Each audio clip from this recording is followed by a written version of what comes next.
2 minutes past 10 in the morning, it appears we have what it seems to be a swarm of the earthquakes under the Clairvaux, which is related to the Kristoffer volcanic system, starting in the Reykjanes Peninsula of Iceland. You can see the depth of it. It's from 10 kilometers up to the 6 and 5 kilometers, so it is quite deep source. It may be related to what we have been already talking about it. I had a video about it, I played after this, which shows the source for the Fagradalsfjall volcanic system was at a depth of 12 kilometers, and the same may have been true for the Svartsengi volcanic system, which is now erupting.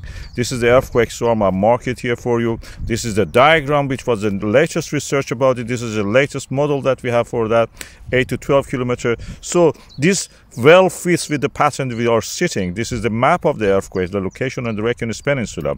Epicenter is marked by a star.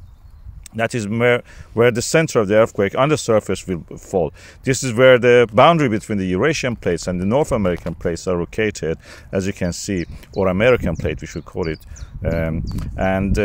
This seems is actually rising something like a magma. Earthquake shows the movement of something. I'll play the videos. The style of the eruption in the Svartsengi volcanic system of the Reykjanes Peninsula in Iceland up to the March 2024 was in the way of a eruption which lasted only a few days. March 2024 eruption was different. It lasted now more than 4 weeks. The eruptions before that, we thought that they are sourced, this is the model that we have, from a 4 to 5 kilometer magma source on the Svartsengi. 9 vents in this new eruption, which I have named all of them, and the one that is survived is I've called it K1. K1 has lasted now, is the only surviving one, and is providing a lot of lava through the lava stream and building practically a shield around it. We thought that this one is actually sourced from a magma reservoir sitting on the top of the mantle around 15 kilometers deep. It may not be the case. The previous models also suggested similar to this, and we have now a better image. The source of the magma in the Fagradalsfjall was deeper than what we thought, but not as deep as 15 kilometers, which is the thickness of the lithosphere in the Reykjanes Peninsula. The newest study shows that this was not actually at the depth of the 15 kilometers. The source is within the earth crust, around 12 kilometers deep, which feeds the Svartsengi magma storage, that's shallower, at the depth of 4 to 5 kilometers. But at the same time, some of it actually survives and reaches the Svartsengi volcanic system in this new eruption in the K1, the crater I have named K1. And practically is a less evolved magma from the depth with more evolved magma from the Svartsengi mixed up and erupting at the K1. During the last 70 million years, when the Tethys Ocean was closing and the Asia and Europe were joining together, forming a supermass, Atlantic Ocean was forming. Iceland was separating from the Greenland, and that created, through the mid-Atlantic ridge opening up, the island we call Iceland. Volcanism was rife in this area, and is rife now even. You can see it erupts in the Grindavik, made the town uninhabitable for the people. And through these eruptions, we know that when a plate moves, it has to accommodate the motion. We see the evidence in the position of the earthquakes. Earthquakes move in this diagram I've made from the west toward the east. As one opening of the gap creates eruption, a transform faults in black arrows has to transfer it to the next fault lines. These are different systems. We call them different systems. Fagradalsfjall system, Kristoffer system. Kristoffer system is the one that we are talking about now. So like a domino effect, when one moves, lava erupts through that fault line. The next one has to move also accommodate the motion. And as you can see, it goes like a domino effect across the Iceland toward the east, separating these plates, Eurasian plate and North American plate, from each other. Kristoffer volcanic system is actually the volcanic system which is taking all these movements, accommodating them through it, and has to transfer it to somewhere else. Transferment in that sense means opening up, and by opening up it creates volcanism. It has done it in the past. We have seen evidence for it all through this, slanted line. You can see Kristoffer is one of those systems. It reached once the vicinity of the Reykjavik, the capital of the Iceland.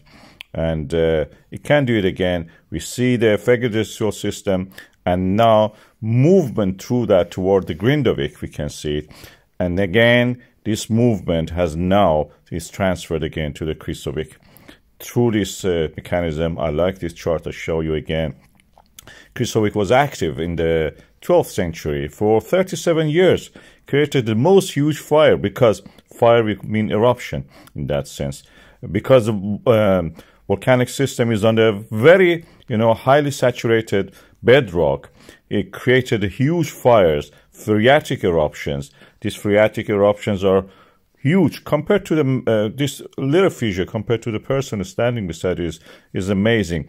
Something like what we see in the Reunion Island in the Indian Ocean, or what we saw in the Cumbre Vieja, hundreds of meters of the ash and lava erupt into the air. When it happens, it will be big. I may reach the Reykjavik. I have a video I will show you that. Although in this video I've called it part of the Fagradalsfjall system. When the mid-Atlantic reaches the Iceland, it has created several peninsulas. One of them is the Reykjanes Peninsula, created by the volcanic system that you see the names of them here. They are tectonically similar to the bottom edge shear structures that we see in the rocks. Is the extension creating fault lines, and the fault lines, through them the lava may erupt. We see them in micro scale in the rocks. You can make it with a plasticine if you have the time, a model of that. And the extension can create fault lines that the lava can rise through them. In the case of the systems, these systems are directly connected to the mantle. Fagradalsfjall volcano was such a volcanic system. We found that with this discovery that this Fagradalsfjall was connected actually to the earth mantle through a dike. The dike is fed by the mantle. And as the eruption happens in this area in 2021 in Fagradalsfjall, 22 in the Meradil, and Litlahorto in the 2023, it may happen and extend to the years beyond. From 2025 will be a slight angle toward the east, as you see in the other systems parallel to it toward the east. And by 2030, it's quite possible that this system may reach the Reykjanes or the suburbs of it. This is the day that you will see the volcanoes actually erupting inside the town or near the outskirts of the town. This is a scary scenario. And this is one of the several scenarios that may happen.